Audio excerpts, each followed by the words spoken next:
Entonces puedo proceder de inmediato a hablar de ello. Miren, temario, introducción, vamos a hablar unos puntos que puedo hablarles de lo que sucede acá en México, un poco de lo que sucede en Colombia y en Barcelona. Somos muy similares, mexicanos y peruanos. Entonces yo creo que muchas de las cosas que voy a decirles el día de hoy van a aplicar perfectamente a su clínica, a su práctica.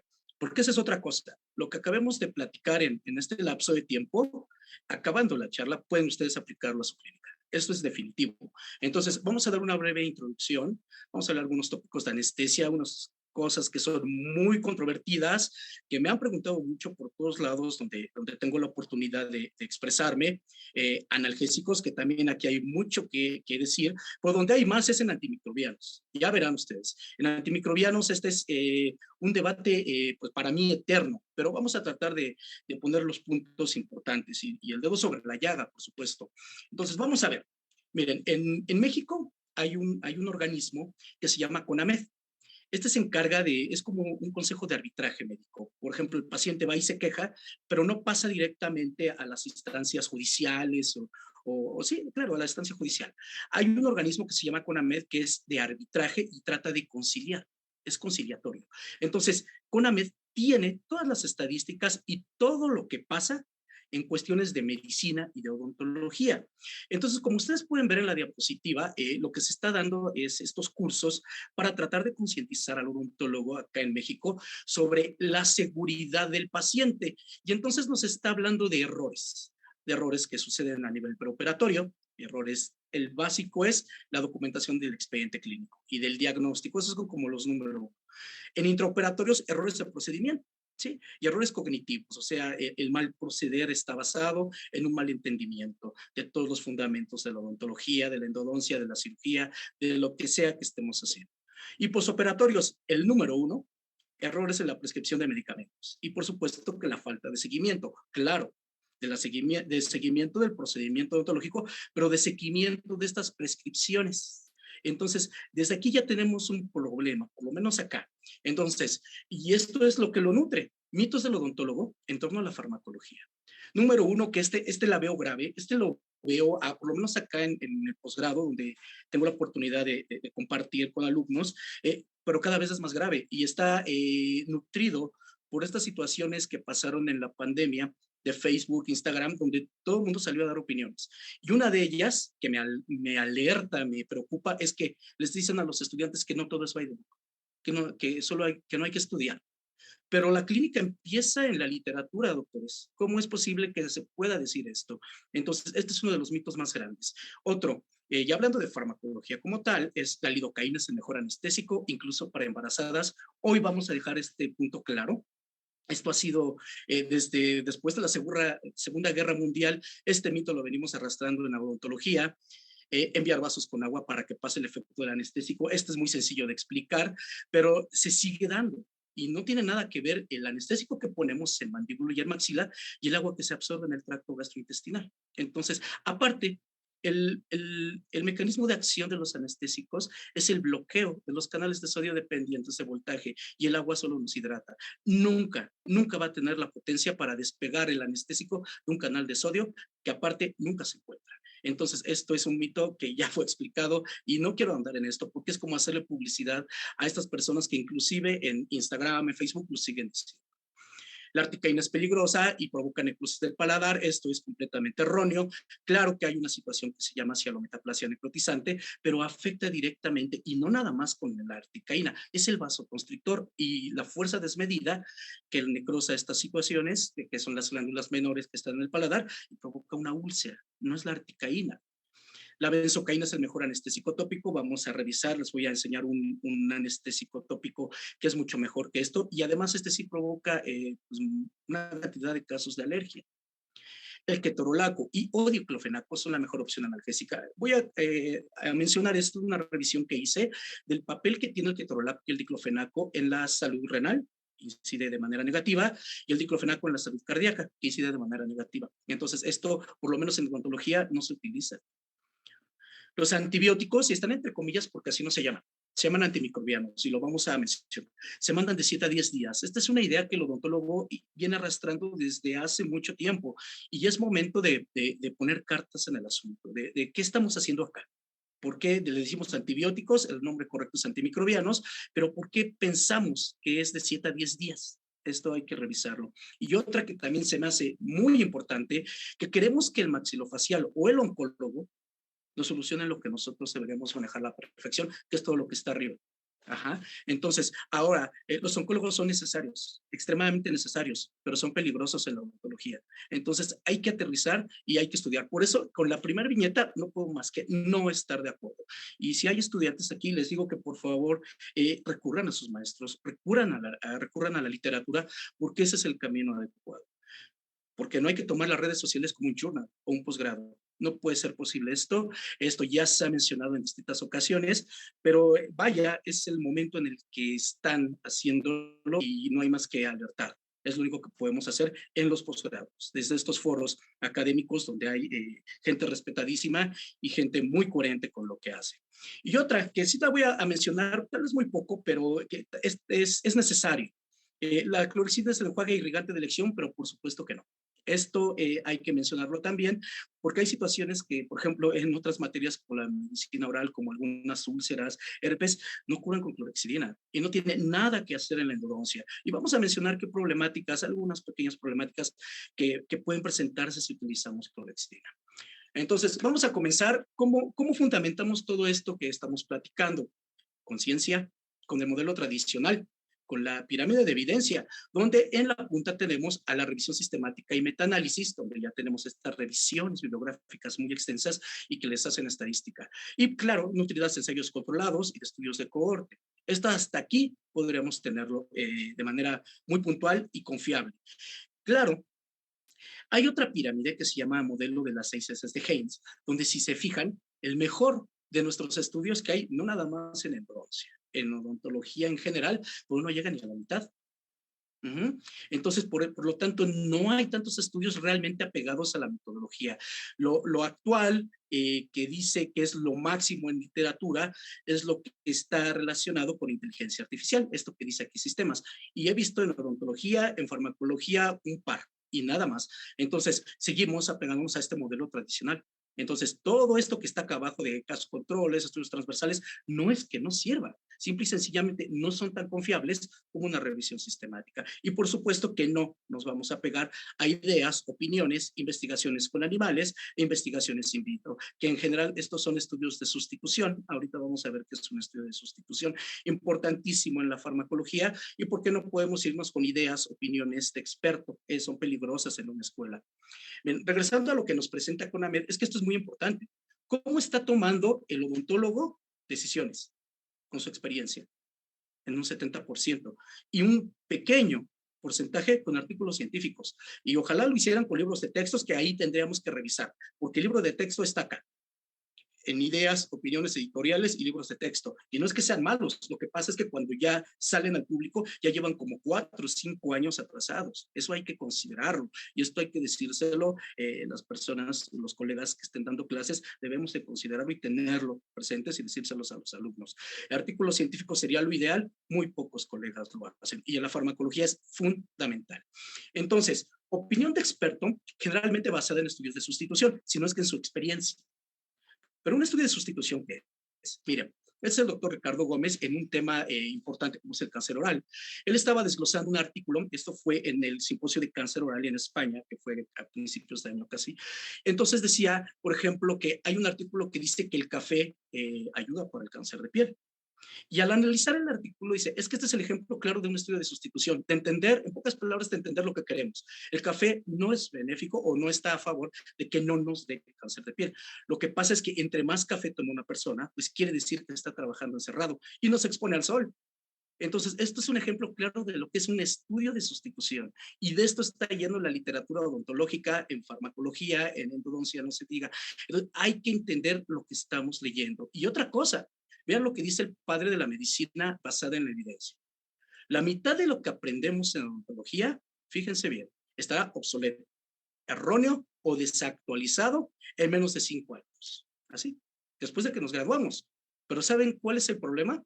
que nadie sabe qué mitad está mal, qué mitad aprendimos. Por eso es necesario aprender a aprender solos. Esto desde que nos graduamos. Entonces, esto ya es como que algo muy importante que nos están diciendo, pero otro buen amigo que está en Hong Kong, Prasanani la cantan, le complementa. El problema es que nadie lo quiere creer por miedo a destruir sus creencias o ilusiones. Y regresamos al tema del experto. Por eso es un experto es peligroso en una institución. Entonces, en conclusión de esta parte, esta breve introducción, para ver la importancia de lo que vamos a presentar aquí, hablando ya de medicamentos que va a ser basado en evidencia, por es esto, con la idea y el mensaje que tenemos. Hagamos todo menos daño al paciente. Esto lo dice un buen amigo de Argentina, el doctor Rodrigo Nicolás Beller, pero en realidad lo adornó más bien, o lo sigue usando, porque esto fue de Hipócrates. Si no puedes hacer el bien, por lo menos no hagas daño. ¿Y cuántas veces no nos hemos equivocado en una prescripción? Te voy a enseñar algunas situaciones en un antimicrobiano que no estaba indicado, en una profilaxis antimicrobiana, que hay nuevas tendencias, hay muchas ideas que tengo que transmitirles el día de hoy. ¿Y dónde nos vamos a basar? Pues en estas referencias que son al día. Este manual de Mosby es 2023, ya se los traigo aquí, ya lo pueden ustedes obtener. Hay una plataforma que para los colegas que están en alguna universidad, en alguna entidad académica, estoy más que seguro que van a tener acceso. Se llama Micromedex. Todo lo que nutre una revisión Cochrane, que es la siguiente que quiero mencionarles, que lo que diga una revisión Cochrane, o sea, es muy difícil debatirlo, a menos que salga otra revisión Cochrane a decir lo contrario o a complementarla, pero es muy difícil. Bueno, ¿de dónde creen que se nutre? De Micromedex. De Micromedex, cuando estamos hablando de farmacología. Y si quieren saber de analgésicos o de control del dolor, tienen que acercarse a Oxford, a la Facultad de Medicina en el control del dolor, definitivamente. Ahora, si queremos estar al día del manejo de antimicrobianos, que como pueden ver aquí en esta publicación, que es todo esto que les estoy presentando, exceptuando Micromedex, que sí es, digamos, entre de paga y acceso académico, y este manual que hay que comprar, todo lo demás es de acceso libre. Este así lo ponen el nombre así como está en el buscador y les va a salir. ¿Por qué? Porque la idea de estas personas en Reino Unido es esta, juntar la mejor información, y la mejor información de farmacología, no odontología, viene de Japón y de Australia. ¿Sí? Porque ellos están teniendo una investigación, pero importantísima, porque ahí hay farmacólogos odontólogos u odontólogos farmacólogos, como según haya sido la formación de la persona. Y claro, no podemos dejar atrás a la Asociación Dental Americana y la Asociación Americana de Endodoncistas, pero lo que está más actual en el manejo de antimicrobianos es esto que está acá. ¿Sí? Entonces, estas son nuestras fuentes, como hemos podido mencionar. Ahora, vamos directamente, cuestión de este tiempo que yo podría pasarme toda la tarde hablando de estos temas, pero vamos a hablar de los puntos realmente que quiero pues decirles esta tarde. Anestésicos. Vamos a ver. Empiezo enseñándoles el anestésico que hemos estado manejando, que utilizamos del posgrado, que utilizamos de manera privada, que recomendamos por todos lados, porque lo tenemos fundamentado y creemos y realmente tenemos evidencia para pensar que es con esto con lo que ustedes van a tener mejores resultados, estén haciendo lo que estén haciendo, principalmente manejando dolor. Entonces, miren, vamos a enfriar la zona. Ahorita todo esto lo vamos a fundamentar y a revisar. Vamos a enfriar la zona donde vamos a hacer la punción. Después ya les había dicho que no vamos a recomendar benzocaína, vamos a recomendar crema en la frío y ahorita se las voy a enseñar. Mepivacaína, que esta va a ser su primer punción, sí vasoconstrictor para superior e inferior. ¿Por qué sin vasoconstrictor? Porque el vasoconstrictor es lo que duele. Entonces, si ya enfriaron la zona, ya tiene un efecto analgésico, anestésico. Si ya pusieron la crema EMBLA, que es muy potente, y aparte la colocan fría, ya va a estar más anestesiada. La tienen que dejar 7 minutos. Y después de ese tiempo, mepivacaína sin vasoconstrictor, no importa la zona que vayan a trabajar. Después esperan el segundo cartucho de refuerzo. Si es superior, articaína fría. ¿Sí? A menos que su paciente tenga un antecedente de alergia al frío, suspenden esto y no aplican el frío. Pero realmente eso es algo muy raro, pero sí existe. Debemos hacer una historia clínica adecuada. Y en inferior, nosotros no recomendamos articaína porque sí se ha visto que el porcentaje de parestesia sí aumenta. Entonces nosotros no recomendamos, pero ponemos mepivacaína fría. Ya comenté, si la historia clínica lo permite, adelante. Sería muy raro que no. Y después, que es el que más nos preocupa, los dientes inferiores. Van a poner articaína por vestibular y lingual del diente a tratar y van a esperar. ¿Y qué hay que hacer? Obtienen prueba de frío negativa, antes de comenzar el tratamiento. Ya esa parte de que cómo siente la lengua, cómo siente el carrillo, cómo sienten los labios y le están picando con un explorador la encía, eso no funciona porque les va a dar un dato erróneo. Tienen que hacer una prueba de frío y obtener que sea negativa antes de comenzar el tratamiento, el que sea que ustedes vayan a aplicar. Entonces, empecemos así. Manejo del dolor a la punción. ¿Por qué les digo que esto ya no? Anestésico tópico y calentar el anestésico es algo que se viene arrastrando desde hace muchos años, es muy popular todavía. La verdad es que no tiene ningún caso. ¿Por qué? Primero, las soluciones a temperatura ambiente y a la temperatura del cuerpo no pueden ser identificadas por el paciente, entonces está de más. Número uno, pero esta no es la importante, porque puede ser un efecto placebo, y si es por manejo de consulta, adelante, pero el error sería este. Miren, pensar que calentando el anestésico va a doler menos, claro que no, no reduce el dolor asociado. Lo que va a pasar es que con el calor ustedes van a estar destruyendo su vasoconstrictor, que como ya les había comentado, eso es lo que duele. ¿Y qué están inyectando? ¿Quién sabe? Claramente nada tóxico, porque si no ya estaría la literatura llena de alertas y de referencias al respecto desde hace mucho tiempo, pero están disminuyendo y degradando su anestésico. Recordemos que los compuestos orgánicos como aminas, amidas, con el calor se degrada. Entonces no es buena idea y no tiene ningún fundamento. Ahora, si lo van a sobrecalentar, esto sí puede dar molestias al paciente y ya quedamos que el vasoconstrictor pues va a estar destruido. El vasoconstrictor es termolábil y aparte produce una duración más corta de la anestesia y esto es porque ya les había dicho que el calor degrada estos compuestos. Entonces, ¿qué estamos ganando? Nada.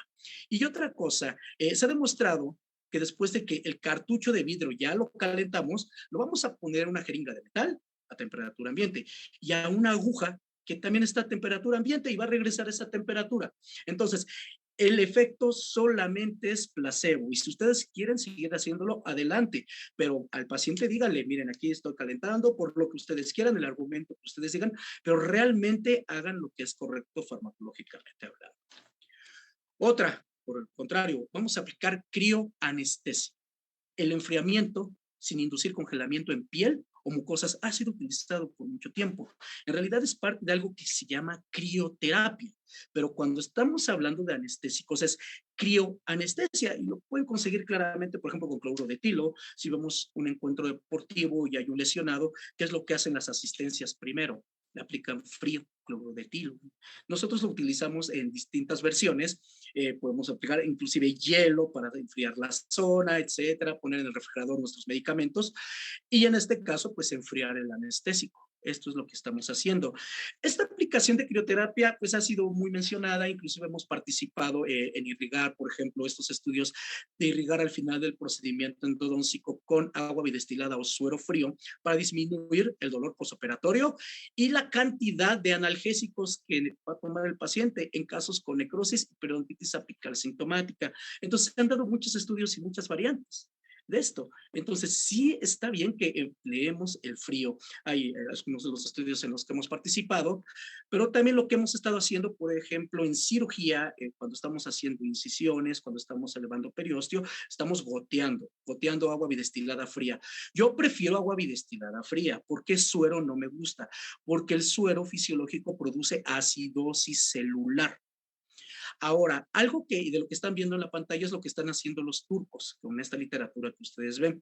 Acabando su procedimiento, en este caso endodóncico, de periodontitis apical sintomática, o simple y sencillamente hubo dolor en el proceso del tratamiento, acabando en fondo de vestíbulo, aplicar esta técnica, agua bidestilada o suero frío y entonces se está viendo que tiene el mismo efecto. Entonces, aplicamos crioterapia y previamente aplicamos crioanestesia. Entonces, son buenos tips que les puedo decir.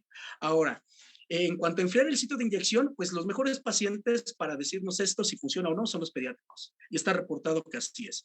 Enfriar el sitio de inyección por un minuto reduce la sensación dolorosa y no hay mejor paciente que este.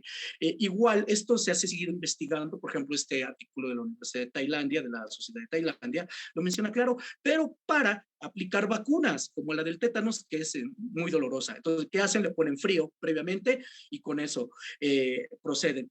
¿Cuál es la explicación de esto? Tiene varias explicaciones, pero la principal es la teoría de las compuertas. Acuérdense que dos estímulos no pueden pasar al mismo tiempo al cerebro, pasa el más intenso, en este caso sería el frío. ¿Sí? Otra, pues es que las fibras nerviosas en el cuestión de anestésicos hace que el frío, estas fibras, penetre más el anestésico y dure más. Esto es una gran noticia. ¿Por qué? Porque, por ejemplo, en pacientes donde no podríamos utilizar vasoconstrictor, esta es la solución, aplicar nuestro segundo cartucho de refuerzo frío para que dure más la potencia. Un paciente con problema cardíaco, acuérdense que hay algunos pacientes que definitivamente sí no podemos o no nos conviene utilizar vasoconstrictor.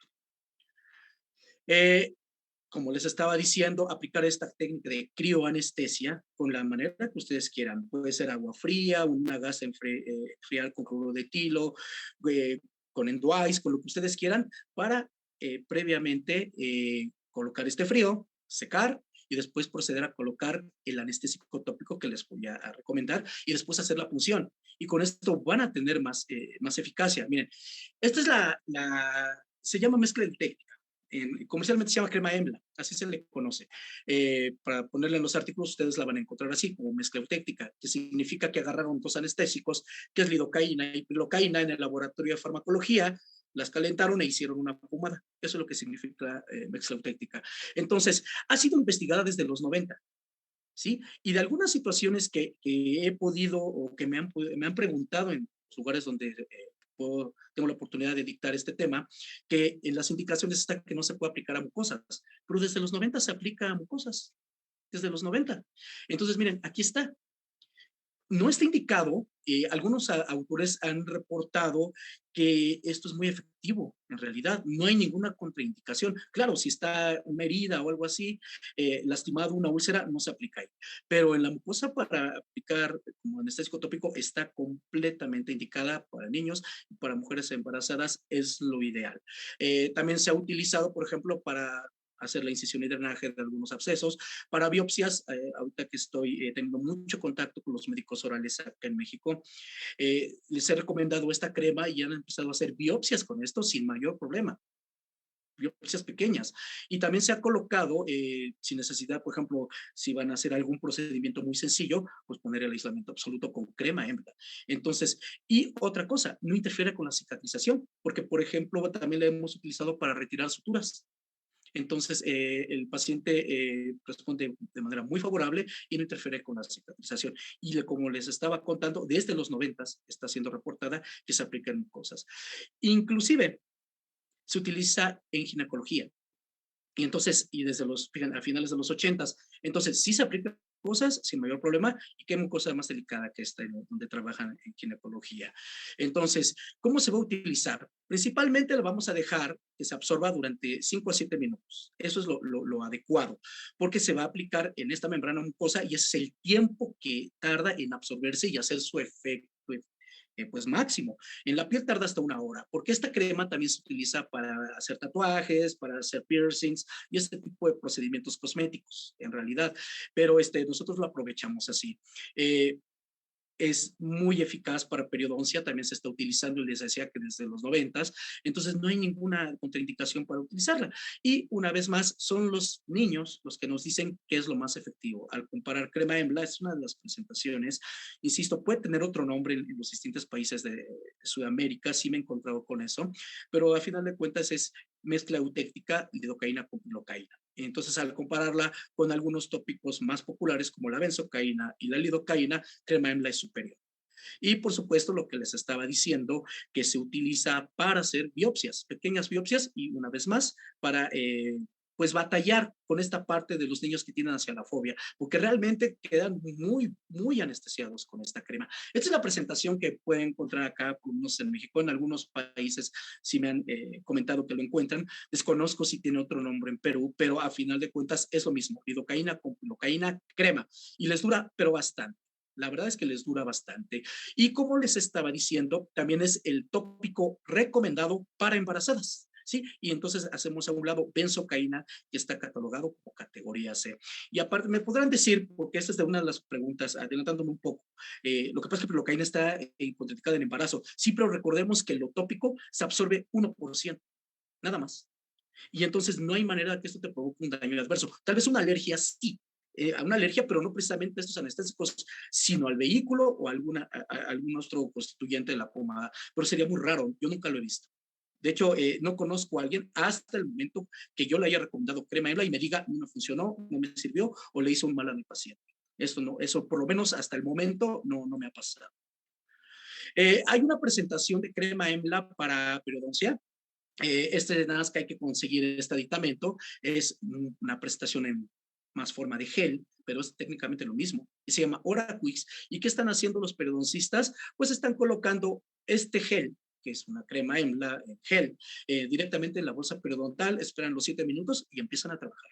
Definitivamente con buenos resultados. Todo esto y más, porque es como que de obligatorio para mí, para los que hacemos clínica, tienen que revisar el artículo, perdón, el libro de Manamed, esta versión, el de pasta negra, porque aquí viene todo esto y más. Por ejemplo, la aplicación de vasoconstrictores en pacientes con compromiso sistémico, algunas situaciones muy interesantes que vienen en esta edición. Ahora, también lo que me han preguntado, y por eso lo puse, porque esto me lo preguntaron en España, de cómo está bien, vamos a enfriar todo, pero estamos en el posgrado y cómo lo hacemos. Si no tienen la posibilidad, y entiendo que de pronto puedan tener una refrigeradora cercana en el posgrado o en la escuela, pues tengan estas. Acá es una nanohielera para medicamentos como la insulina, son muy baratas, y en esto estamos, yo les pido a mis alumnos que traigan sus anestésicos fríos, su crema EMLA y el agua bidestilada por la razón que ya les expliqué. Entonces, esto es lo que yo puedo proponerles. ¿Y qué hemos estado haciendo? Miren, paciente hipertensa, vamos a secar la zona. Esto es muy importante, que la zona esté seca. Esto es así, definitivo. Después enfriamos, en este caso utilizamos la gasa fría con el Endoice y se coloca un par de minutitos, menos un minuto, ¿sí? Y procedemos a colocar crema EMLA en frío y esperamos los 7 minutos. Entonces, vean, aquí estamos colocando lo que agarra, bueno, acá le decimos este cotonete, en algunos lados como Colombia le dicen copito, bueno, en este utensilio llevan el medicamento y esperamos 7 minutos y vean cómo ya se absorbió en 7 minutos. Esta paciente ya nos estaba diciendo que tenía dormido el ala de la nariz y por acá, está bien. Si es efecto placebo, qué bueno. Sí tiene mucha potencia, acuérdense que anestesia esta piel, esta crema. Entonces, créanle a sus pacientes y qué bueno. Y entonces proceden a anestesiar. Bien, aplicación de mepivacaína sin vaso a temperatura ambiente. Luego aplicamos otra sin vaso fría a 4 grados centígrados y con eso tuvo. Porque en este caso, como era una hipertensa, la hipertensión no es una contraindicación para el vasoconstrictor, pero íbamos a hacer un procedimiento de rutina, no era necesario. Entonces, aprovechamos esto que les estaba comentando, que dice la biología molecular, que dice que se absorbe más rápido y dura más el anestésico en la fibra nerviosa, o sea, bloqueando el canal de sodio. En conclusión de esta parte, calentar el anestésico no reduce el dolor por el solo hecho de aumentar la temperatura. El paciente no percibe el cambio de temperaturas y lo que provoca molestia en este caso es el vasoconstrictor.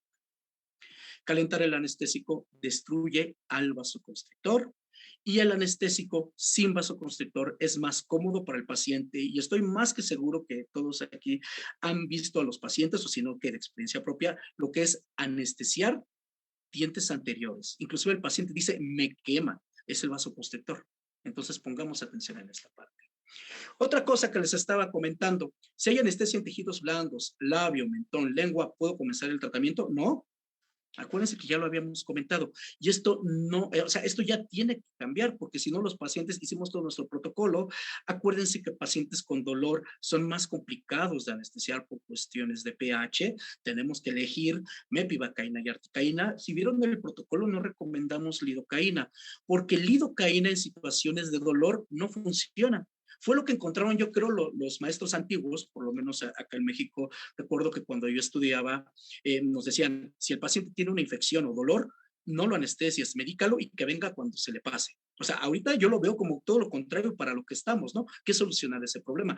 Pero lo que pasó, mi conclusión sería que lo que se encontraron los maestros es que anestesiaban con lidocaína y por supuesto que no funcionaba. Hay que utilizar mepivacaína y articaína. Y otra, también me he encontrado quien me dice que no se tienen que mezclar los anestésicos y la verdad es que eso es falso. Los anestésicos se pueden mezclar, inclusive se potencializan, que es mepivacaína y articaína por cuestiones del pH.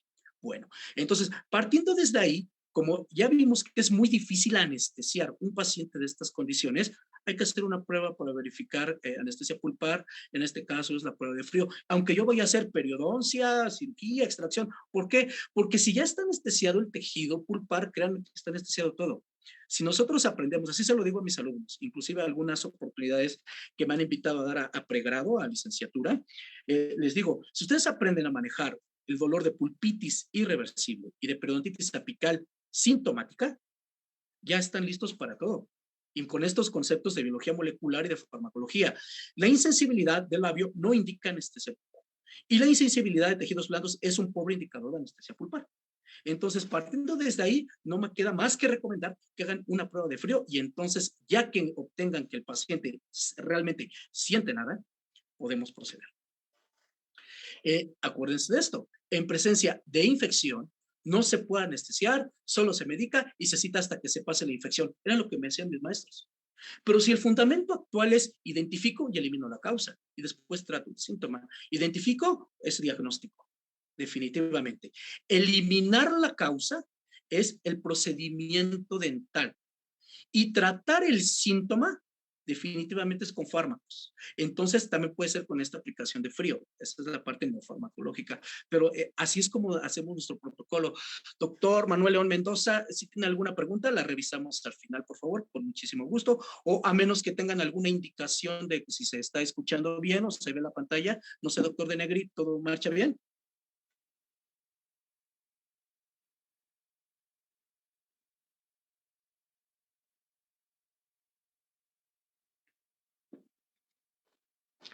¿Todo está bien? Sí, todo ¿Sí está bien. Ah, perfecto. Entonces, las preguntas, por favor, si quieren, vayan apuntándolas en el chat y les daremos lectura para poder, porque el tiempo es muy corto y nos falta mucho. Y con mucho gusto las vamos a revisar, claro que sí. Otra cosa, no anestesiar en el sitio de la infección por riesgo de diseminar la infección. Esto sí es cierto, por supuesto que esto es cierto, pero hay que seleccionar bien el anestésico, que ya les he dicho que es mepivacaína y articaína por cuestiones de pH. No sé, creo que tengo entendido que en Perú no hay articaína, pero hagan el protocolo de mepivacaína, temperatura ambiente y mepivacaína fría. Con eso lo pueden resolver bastante bien, porque la mepivacaína también se absorbe en situaciones de inflamación y de dolor y por supuesto que de infección. Acuérdense, el pH de estas situaciones, que es inflamación, que es dolor, que es infección, ronda entre 3 y 5. Y ese es el pH que tiene la articaína y que tiene la mepivacaína, rondan entre 3 y 5. Entonces, es bien importante, bien, bien importante.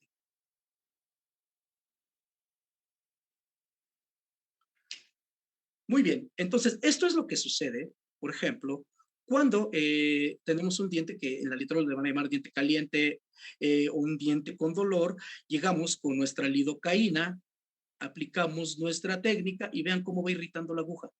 Y esto es contando que no pusimos ni frío, ni tópico, ni nada, y vean cómo va irritando. Se está liberando PG2, que es la prostaglandina más importante en cuestiones de génesis de dolor, pero también, por ejemplo, de la diferenciación de los fibroblastos para poder cicatrizar. Entonces, estamos ante un grave problema si vamos a hacer una cirugía, está lleno de PG2, ¿no? Entonces, el anestésico, cuando el pH no es favorable a él con la lidocaína, pues no va a penetrar. Esta es la fibra nerviosa. Aquí está la capa lipídica y acuérdense que tiene que penetrar primero para bloquear desde dentro el canal de voltaje. Entonces, no lo va a hacer, no lo va a hacer con lidocaína. Entonces, es bien interesante que nosotros comprendamos esta parte de la biología. El pH ácido, acuérdense que es infección, acuérdense que es inflamación y ronda en lo ácido, entre 3 y 5. Esto lo pueden corroborar en este manual, ahí está, realmente es la versión de 2017, actualmente tenemos la versión pues más actual, lo pueden encontrar en Amazon, con un precio muy irrisorio. El PK de los anestésicos, vean, se refiere a esto, mepivacaína 7.6, lidocaína 7.9, clocaína 7.9 y bupivacaína 8.1. Acá en México ahorita hay una alerta por bupivacaína, inclusive viene contaminada y se le estaba administrando a algunos pacientes y ya hubo hasta pacientes que fallecieron. Entonces hay que estar siempre al día. Mepivacaína es el que mejor funciona en un pH ácido, por lo tanto es el más potente cuando hay dolor previo, porque luego sí me decían, sí me acuerdo, me estoy acordando ahorita que creo que en Perú no hay articaína, no se preocupen, lo ideal sería que si la pueden conseguir o alguien se las lleva, qué bueno, pero con mepivacaína tienen, y la segunda que sea fría y con eso va a penetrar más en su fibra en estas situaciones de dolor, de infección, de inflamación, es muy claro. Otro concepto que nosotros debemos tener muy claro es el de analgesia anticipada. ¿Qué significa esto? Administrar un medicamento, AINE, según la historia clínica, ahorita vamos a hablar de analgésicos, es 1 hora antes de consulta para bajar la cantidad de sustancias que favorecen la inflamación. Y si no hay tanto pH ácido que dan estas sustancias, el anestésico va a poder hacer bien su trabajo, principalmente en estos pacientes de pulpitis irreversible, y reduce la cantidad de prostaglandinas que favorece el dolor. Entonces, considerando estos mecanismos y considerando este concepto, pues lo único que tenemos que hacer es seleccionar nuestro analgésico según historia clínica. Y ya sé, el más popular es ibuprofeno y es correcto. Lo único que tenemos que hacer ahí, ahorita que pasemos ya analgésicos, es hablar de las dosis, porque se está mandando de una manera equivocada en odontología el ibuprofeno, pero el ibuprofeno está bien.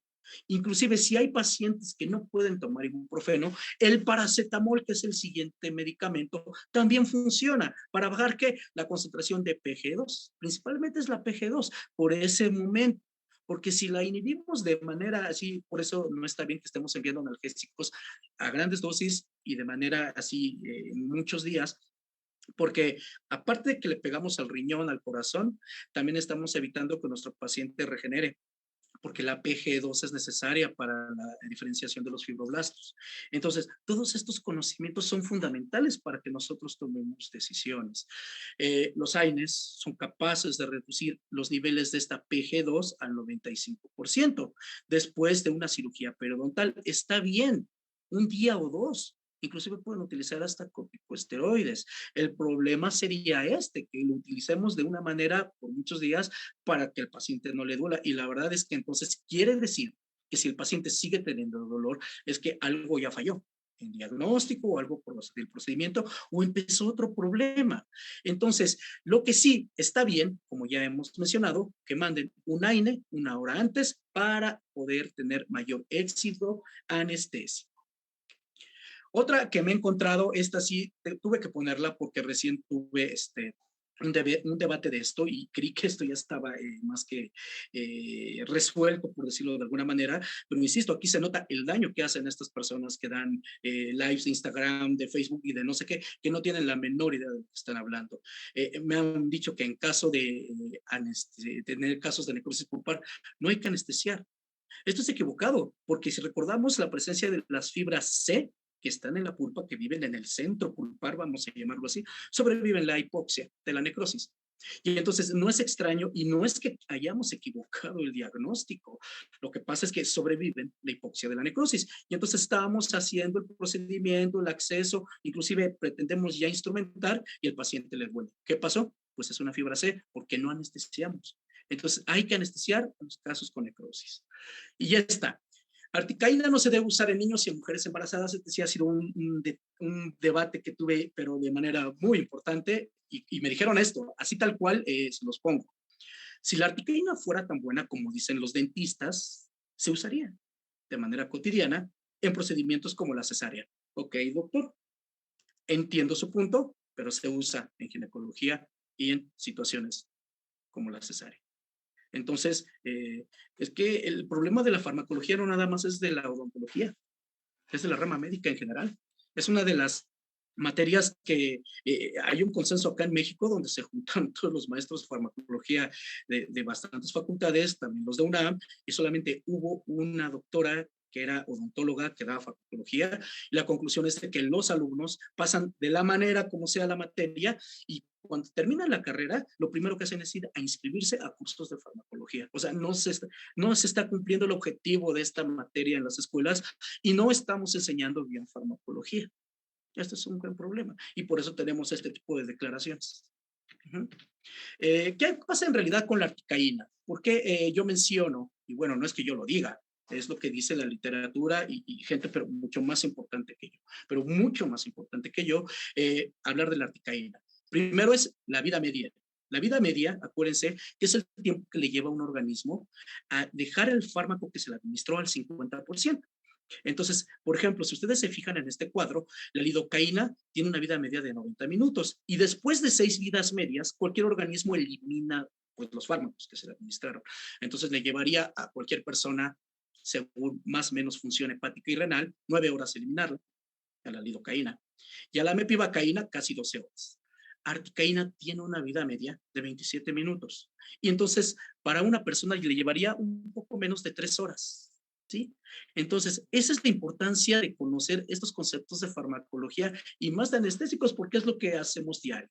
Entonces, miren, en este artículo de Magamed, donde habla de la articaína, donde lleva ya 30 años pues, en la odontología, vamos a hablar de fetos, de bebés. Miren, para minimizar la exposición del feto a los efectos del anestésico local, se prefiere siempre un fármaco con una vida corta, una vida media. En este caso, de 27 minutos. La articaína es la de elección comparada por lo menos a los 90 minutos, que serían 9 horas de exposición al feto con lidocaína, porque venimos arrastrando este concepto desde la Segunda Guerra Mundial. Otra personalidad, que es el doctor Jeske, que escribió este manual, menciona ahora del metabolito tóxico de la lidocaína y que va a estar por 9 horas en la circulación, si es una mujer que está embarazada o que está amamantando, que está lactando, pues va a exponer a este metabolito que es tóxico al bebé. Y este sí puede prolongar una toxicidad sistémica. Entonces, la lidocaína no es la elección, pero por supuesto que no. Y esto ya lo dice la FDA, a mujeres embarazadas y a mujeres que están lactando, se les da la misma recomendación que les he dicho. Y aquí está claramente lo que les puse en 2 diapositivas anteriores. Se prefiere un medicamento, en este caso la articaína, con una vida media de 27 minutos, es preferible a los demás que tienen de punto de partida 90 minutos, que ustedes ya saben que implica entre 9 y 12 horas de eliminación. Y bueno, esto es lo mismo, las mismas palabras que pone Malamed, las mismas palabras que está poniendo la FDA, son las mismas que les estoy comentando, que les estoy presentando. No podemos poner en este caso de esta manera a estos, en este caso son mujeres que están lactando a los niños, a estos medicamentos que tienen metabolitos tóxicos y se recomienda utilizar articaína, que en 3, 4 horas está completamente fuera de la mujer. Yo aquí siempre lo pongo así, si fuera mi hermana, mi esposa, mi novia, mi madre, algo así, ¿qué preferiría? Porque también está seleccionado para niños, personas de la tercera edad con problemas sistémicos y mujeres embarazadas. Aquí está lo que dice FDA de distintas fuentes, ahí siempre van a encontrar lo de FDA, se prefiere articaína, en este caso es algo muy importante y si en Perú no hay, tendrían que considerar la manera de que pudiera llegar a articaína, ustedes pudieran utilizarla y ofrecerlo mejor. Analgésicos. Tengo que presentarles esto, definitivamente. Esta es una revisión que les estaba contando que hice en cuestión de analgésicos. El problema de la automedicación, y yo por eso les digo que somos muy parecidos, yo creo que nos vamos a identificar aquí bastante. El 68% de la automedicación es con AINES, con todos los riesgos que esto lleva. Pero de pronto le decir al paciente, ¿tiene riesgos? ¿Pero cuáles riesgos? Porque no le pasa nada a mañana o pasado mañana. Esto se va acumulando. El problema es este. Los AINES con más reacciones adversas a medicamentos, en este caso por el Centro Nacional de Farmacovigilancia que ha hecho el reporte, es metamisol, daño renal, ketorolaco, daño renal, daño cardíaco y derrame cerebral o accidente cerebrovascular, diclofenaco con daño cardíaco y paracetamol con daño hepático. Esto es lo que se reporta acá y tomando en cuenta que por lo menos en mi país, pocos son los que reportamos, pocos son los que reportamos efectos adversos. ¿Sí? Hay un otro organismo, así como les enseñé con AMED, hay uno que se llama COFEPRIS, que tiene un teléfono donde reportamos, oye, puse este medicamento y pasó esto. No, casi nadie lo hace. Entonces, en la población mexicana, los riesgos atribuidos a estos medicamentos, vean, son pero distintos. El medicamento, ahí ustedes pueden ver toda la lista, AINES en general, le pega al aparato gastrointestinal, al renal que ya hemos mencionado, sistema nervioso central, cardiovascular, al pulmonar, por ejemplo, estos pacientes que tienen asma y van al odontólogo y le recomiendan un AINE, trastorno ácido base electrolítico. Tenemos que aprender más de riñón. Tenemos que aprender más de riñón y a pedir un estudio de orina, principalmente cuando vamos a hacer alguna cirugía, no importa, un procedimiento quirúrgico, no importa de qué materia, porque ahí podemos estar viendo a qué nos estamos enfrentando, los niveles de creatinina, y hacerle, es muy sencillo, nos metemos a la página de nefrología de la Sociedad Española y viene una calculadora, ponen creatinina, ponen el peso, ponen la edad y les va a decir la filtración glomerular y en qué etapa está su paciente, a ver si, número uno, si la pueden atender o no. Y número dos, si no está en un proceso de estos que está acá, principalmente en la enfermedad renal crónica. Son datos muy sencillos que puede hacer el odontólogo para atender mejor a su paciente. Problemas de coagulación, por ejemplo, anemia plástica, neutropenia. Estos son muy interesantes porque, por ejemplo, en un consenso reciente, fue el mes pasado, de odontología intrahospitalaria donde estuve presente, se le preguntó a los cardiólogos qué pasaba con estos pacientes que están tomando anticoagulantes. Yo pienso que el paciente anticoagulado merece una especialidad aparte para el manejo odontológico. Y efectivamente ahí nos estaba diciendo esto y también nos decía que la nueva tendencia es de que estos pacientes, claro, con la supervisión de su médico, dejen de tomar un día el anticoagulante, nosotros intervengamos y al otro día empiezan a tomar anticoagulantes como warfarina, antiagregante plaquetario, como es la aspirina, no se suspende. Eso ya quedó en el pasado. Entonces, esto es muy importante, este cuadro que les estoy presentando, porque, miren, los COXIFs, que son medicamentos muy importantes que se van directamente a PG2, que ya les dije que no es nada divertido estarse metiendo con PG2, pero es para evitar el daño gastrointestinal, pues termina afectando el estómago y aumenta el riesgo cardiovascular. En pocas palabras, ¿qué podemos utilizar?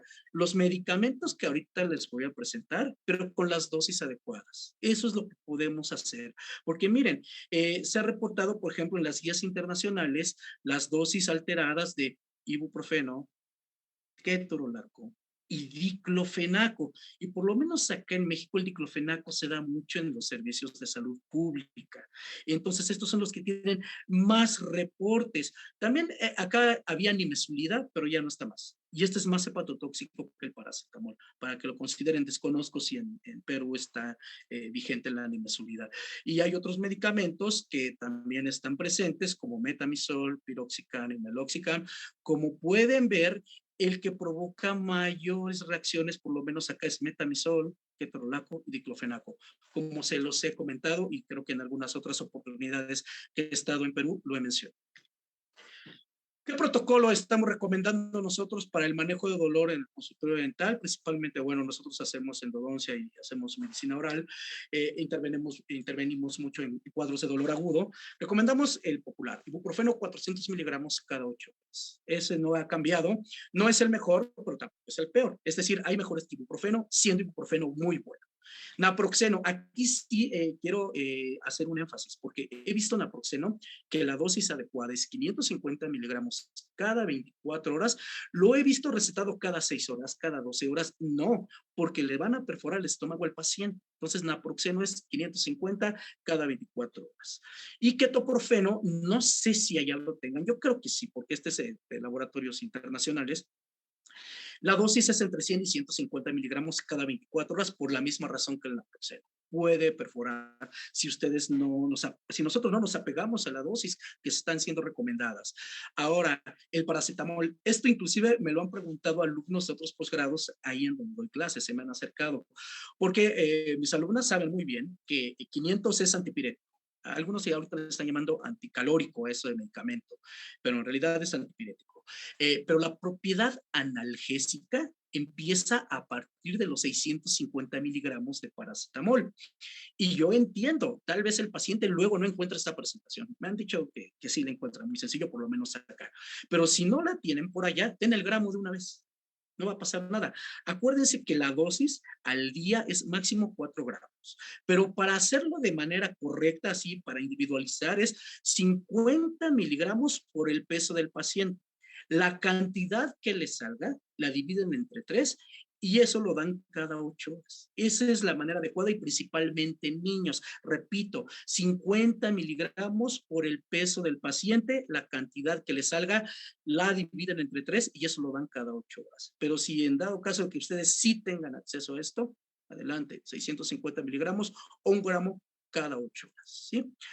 Otra que también puedo recomendar una sola vez en odontología, solamente se maneja una sola vez para dolor agudo, es dexametasona, 0.11 miligramos, kilo dosis única. Van a terminar entre 6 hasta 8 miligramos, pero es para, esos son prácticamente de rescate, que operé, estuvo muy difícil, hice el tercer molar, hice cirugía endodóntica y algo se complicó, inmediatamente una dexametasona. Y la mejor noticia es que esta dexametasona, con historia clínica en mano, porque está contraindicada en diabéticos, también la pueden aplicar en el concepto de analgesia anticipada, es decir, 1 hora antes ponen su dexametasona. Acá por cuestiones legales yo recomiendo que sea en el brazo, es intramuscular, pero si ustedes no tienen esas situaciones, espero que no las tengan, en la técnica que ustedes gustan, que sería en el glúteo, ¿no? Pero de hecho es más complicado porque en el glúteo hay más grasa, más grasa y no se absorben bien los medicamentos. Pero bueno, esos son otros detalles y debates que se tienen en farmacología. Y evitamos ketorolaco y evitamos ciclofenaco. Como podemos ver, no superan, pero ninguno de estos, la potencia de estos, ni la efectividad para manejar dolor agudo. Y los AINES, esto es lo más importante. Esto es de otro de los mensajes que les quiero dejar hoy, colegas. Los AINES no se utilizan más de 5 días. Inclusive desde el tercer día, si el paciente todavía no mejora, revisen, porque como ya les dije, o algo ya falló nuestro diagnóstico o empezó otro problema. Entonces siempre revisan a su paciente. Ya desde el tercer día tiene que haber mejoras, pero los AINES no se utilizan más de 5 días. Como ya les había dicho, para hablar de analgésicos hay que acercarse a Oxford. Esta se llama la Liga Analgésica de Oxford. Y si está el problema, porque esto hay que aclararlo, que ustedes van a poner este nombre y les va a salir esta, y esta ya es la pasada. Ya es la pasada. Y con esto de pronto me dice, es que tú me dijiste que la de Oxford y es lo que estoy haciendo. Y me empiezan a mandar todo esto, ¿no? Y les digo, no, espérate, si esto ya es como que un error o no se ha actualizado bien o no sé por qué no se tiene el acceso tan sencillo, pero esta es la actual. Esta recién la revisé. Entonces, el medicamento número 1 es mezclar ibuprofeno con paracetamol, 401 gramos. Esto es muy sencillo de entender. Cuando ustedes vean, no le tengan miedo a esta estadística. Aquí lo que dice número de pacientes necesarios a tratar, dice NNT. En pocas palabras, todo lo que esté entre 1 y 2 es lo mejor. Y entre 1 y 2 está hasta acá. Miren, ibuprofeno y paracetamol, etoricoxib, que para mí es una gran sorpresa, 120 miligramos, una vez cada 24 horas está bien para estos pacientes que realmente tienen esta indicación. Generalmente este lo manda el cardiólogo o algún médico de estos, y si el paciente ya lo toma, déjenlo, utilícenlo, porque realmente es efectivo, nada más que acá es muy caro. Paracetamol, en este caso, lo más efectivo es mezclarlo, repito, ibuprofeno con paracetamol o una AINE con paracetamol, y ustedes pueden ver aquí diclofenaco. Lo que pasa es que esta escala no está evaluando efectos adversos, por eso está aquí. El diclofenaco es excelente, no es mejor que ibuprofeno y paracetamol, como ya habíamos quedado. Y aquí está ketoprofeno, pero 25. Entonces, todo esto es lo que pueden utilizar, nada más chequen lo de diclofenaco, no es necesario. Miren, era lo que les decía, para explicar esto es bien sencillo. Imagínense que ustedes tienen 2 pacientes y van a dar un medicamento. Entonces, a uno se le quita y a otro no. Eso es el 50%. Entonces, ahora trasládenlo. Tienen medio millón de pacientes o tienen 1 millón de pacientes. A medio millón se le quita y a medio no. Esto significa esto. Entonces, ¿qué se prefiere? Esos medicamentos que funcionan al 50%. O sea, el otro paciente puede o no tener alivio, pero no llegaría al nivel del 50%. Entonces, esos son los que están reportados como los mejores medicamentos. Entonces, ¿cuál es el que está? Ibuprofeno y paracetamol. Inconvenientes de la clasificación, pues ya se los había comentado. El problema en farmacología y como en endodoncia es el número de la muestra, ¿sí? Pequeños estudios ya no son aceptados para problemas en farmacología, porque de pronto ya luego me meto aquí en problemas y no es el objetivo hoy. Pero en farmacología, para que se acepte un estudio, tiene que mostrar 250 pacientes, por lo menos. Por lo menos. Entonces, estos estudios, y de aquí salió otra leyenda, ibuprofeno 800, ibuprofeno 600, que siguen en la literatura odontológica, y esto sí me preocupa, porque ya quedamos que el ibuprofeno tiene un daño cardíaco a estas dosis, y no es necesario en realidad. Bueno, estos estudios de ibuprofeno 800 y 600 y no sé qué, solamente mostraban 76 pacientes, por lo tanto fueron descartados de la revisión Cochrane, de la de Micromedex, y por lo tanto de la Liga de Oxford. Esto es lo que les decía, ustedes pueden encontrar todo esto. Esta explicación es esto que está subrayado y simple y sencillamente ustedes ponen así, entendiendo la Liga de Oxford, y van a encontrar todo esto que les acabo de mostrar. Y la dosis adecuada de ibuprofeno es de 1200 miligramos al día, no más, porque si no predisponemos a nuestro paciente a daño cardíaco. Y aparte no es necesario. Si ustedes envían 400, 600, 800, tiene el mismo efecto. Entonces, ¿para qué? Si mandan 200, ahí sí no, ahí sí está submedicado.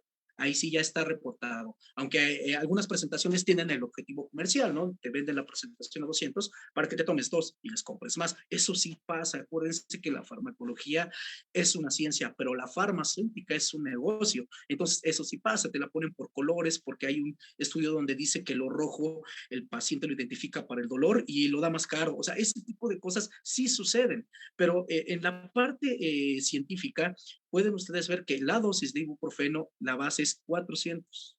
No tenemos ni que aumentarla ni que disminuirla. Este es uno de los estudios más importantes. Este es del doctor Zaibo.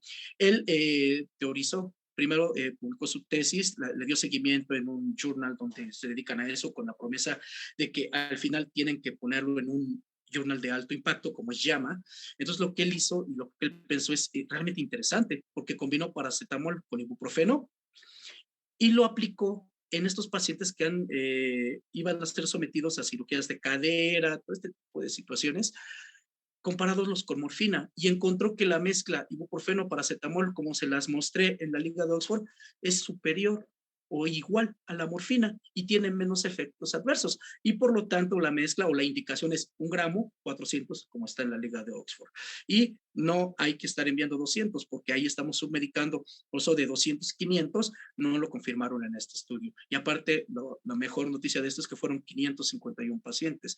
Y le dio seguimiento a 1 año para verificar, esto es muy reciente, para verificar el efecto adverso, y al año de seguimiento nos incrementan los efectos adversos al utilizar de manera adecuada ibuprofeno con paracetamol. Esto es importantísimo para el manejo de dolor en odontología. Pero hay dolores que luego se salen de control. Por ejemplo, el hidróxido de calcio, que es una de nuestras armas pues más importantes en la medicación intraconducto, cuando estamos hablando de endodoncia, tiene su problemática. ¿Sí? El área de trabajo del endodoncista es el problema. Entonces, de repente, cuando hay algunos materiales que se salen, pueden provocar, por ejemplo, aquí, al ojo del operador brincó por no utilizar protección y le dañó el ojo, perdón. En Japón, que les estaba diciendo que ahí están de los mejores en farmacología, tienen un anuncio de que está prohibido los llamados puffs, o sea, la extrusión de estos medicamentos que tienen a base de hidróxido de calcio. Estas pastas está prohibida. Aquí está prohibida en Japón, porque saben del efecto que puede tener esto en los tejidos. ¿Qué es esto? Esto es uno de estos. Esto es accidente por hidróxido de calcio. Espérenme, no sé qué me pasó. Listo. Vean, ¿cuál es la actividad del hidróxido de calcio? Que es agente similar a la cal, que se utiliza en la construcción. Pues irritar, necrosar, estas son las consecuencias. Entonces, esto si está mal empleado, se sale del conducto del diente, puede viajar y a distancia pueden provocar estos daños. Vean, aquí está cómo viajó y está provocando necrosis pues, en el cuero cabelludo. Esto tiene un nombre, se llama síndrome de Nicolau, y esto claramente es por sobreextensión, por sobreinstrumentación y por estar extruyendo y por buscar estos llamados puffs con el hidróxido de calcio. E inclusive hay cementos para obturar a base de hidróxido de calcio. Esto es gravísimo. Esto es una embolia cutánea. Entonces, todo en su lugar y todo con las dosis adecuadas. Eso es lo que queremos. Otro accidente, otra situación donde manejamos mucho dolor. Clorexidina. la colega pediatra de la consulta nunca pensó, cuando hemos comentado académicamente la clorhexidina, a un niño le da su secuestro de clorhexidina y así regresa. Esto es irritación y descamación por clorhexidina. ¿Qué pasa con la clorhexidina? Pues ya hay reacciones de hipersensibilidad, inclusive ha habido muertes, porque claro que lesiona fibroblastos y no, todo tejido conectivo está compuesto por fibroblastos. Y desde el 97 está siendo cuestionada si realmente sigue siendo el estándar de oro. En medicina oral y patología oral hay una máxima. Estas lesiones no se curan con clorhexidina, diciéndoles no le estén dando clorhexidina al carcinoma, al sarcoma, etcétera, etcétera, porque la clorhexidina provoca todo menos algo bueno. Entonces, miren, este es un accidente por clorhexidina. Si la clorhexidina fuera inocua o buena, por decirlo entre comillas, pues no pasaría esto al equivocarse o al tener un accidente con clorhexidina. En este caso, anestesiaron con clorhexidina por estar usando esta práctica de rellenar los cartuchos con irrigantes, se equivocaron, es un accidente, pero con clorhexidina pasa esto, igual, esto lo he dicho. Y la clorhexidina, por supuesto que daña fibroblastos. Entonces, no le veo el aporte a esto. Inclusive autores como Ove Peters lo mencionan. Yo no quiero esto ni en mi boca ni en la boca de mis pacientes. En los conductos no tiene absolutamente nada que hacer. Favorece la caries, favorece la formación y fortalece a la microbiota, al biofilme. Entonces, miren, esto sucede igual cuando se utiliza clorhexidina o extrusión por estar aplicando las técnicas que he mencionado y así quedan los pacientes. Entonces, pero por supuesto que no nada más queda aquí, porque acuérdense que de lo que pasa en la boca no se queda en la boca. Entonces, por supuesto que va a alterar el microbioma, y entonces va a bajar la cantidad de algunas bacterias que son benéficas para nosotros, que son las encargadas de funcionar con algo que se llama nitritos. Los nitritos en boca son los que también estabilizan la presión arterial de todos nosotros, o sea, de todas las personas sanas, hipertensas, enfermas. Entonces, altera la presión arterial de las personas. Entonces, no recomendamos clorhexidina en ninguna circunstancia y mucho menos en úlceras. El uso de enjuague bucal de clorhexidina de 3 a 7 días conduce una presión arterial más alta en personas sanas e hipertensos. Esto es de una de tantos reportes y de alertas que hay, favorece el desarrollo de la caries, reduce la disponibilidad de nitrito, de lo que ya les comenté, de estas bacterias periodontales. Este nitrito lo necesitamos para un equilibrio y por supuesto que de 3 a 7 días conduce a un aumento de la presión arterial en individuos sanos hipertensos. No nos gusta. ¿Y por qué la seguimos utilizando todavía? ¿Por qué no utilizamos, por ejemplo, yodo? Porque, por ejemplo, aquí lo que me han preguntado, sí, pero existe la alergia al yodo. Por supuesto que no. Sino con qué trabajaría nuestra tiroides. Existe la alergia al yodo povidona. La povidona es uno de los compuestos, por ejemplo, que está en los mariscos. Existe la alergia a los mariscos. Y existe yodo povidona. Ahí sí. Si tienen un paciente que es alérgico a povidona, pues no le pueden aplicar yodo. Pero a final de cuentas, a los pacientes que sí le podemos aplicar yodo, vamos a hacer el comparativo. Y vean, primero, la clorhexidina, una de sus principales armas, es decir, que tiene sustantividad. El yodo tiene más sustantividad. No muestra resistencia bacteriana. Tiene una gran efectividad.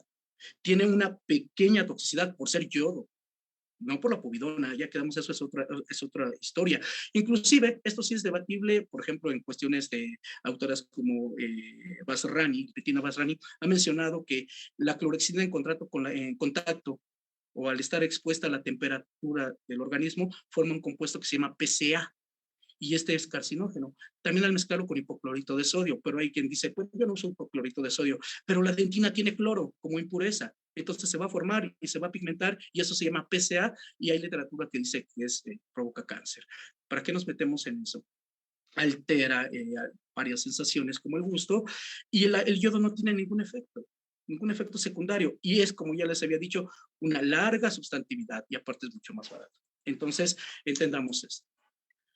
Muy bien. Esto es lo que les estaba diciendo de los corticosteroides. La dosis es 0.11 miligramos kilo.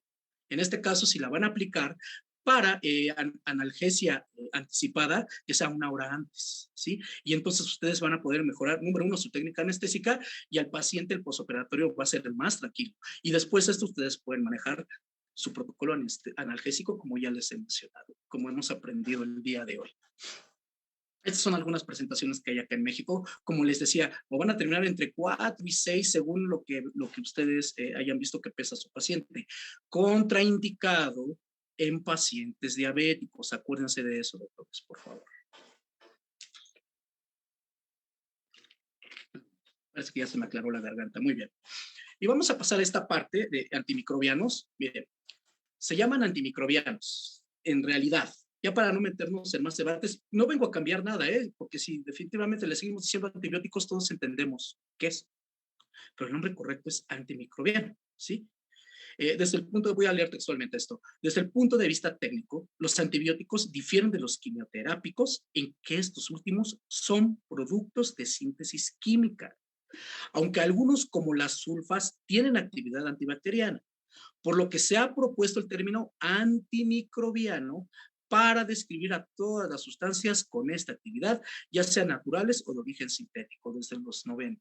Entonces, es el nombre correcto en el buen hablar médico, pero insisto, si le seguimos diciendo antibióticos, entendemos perfectamente de qué estamos hablando, pero el nombre correcto es antimicrobiano. Indicaciones para el uso de antimicrobianos. Esto es bien importante, porque aquí es en donde tenemos, por ejemplo, por lo menos acá, estamos tratando de desarrollar algunas estrategias para que los colegas de práctica general o los referidores, porque luego llegan los pacientes con una semana de antimicrobiano y el diagnóstico era pulpitis, o para que te evalúen tal diente para tratamiento de conductos, pero ya te di tus antimicrobianos para el dolor. O sea, queremos hacer o diseñar una estrategia y no hay otra más que compartir de manera académica. Entonces, indicaciones para el uso de los antimicrobianos. Vamos a revisar algunas. Aumento rápido de signos y síntomas, esto es fundamental. Pacientes inmunocomprometidos, vamos a ver un poco más adelante a qué le llamamos un paciente inmunocomprometido en odontología, que, o sea, vaya, es en medicina, pero que llegue con nosotros y ahí sí, tenemos que enviar un antimicrobiano, inclusive de profilaxis. Trismus, ese paciente que de repente hoy estaba bien hace 2 o 3 horas, ya no puede abrir, de hecho ya no está respondiendo ni siquiera a indicaciones, tiene complicaciones sistémicas, esto sí es muy delicado, porque luego lo toman así de, tiene hipertensión, tiene diabetes, y de inmediato mandan un antimicrobiano, y no es el camino adecuado.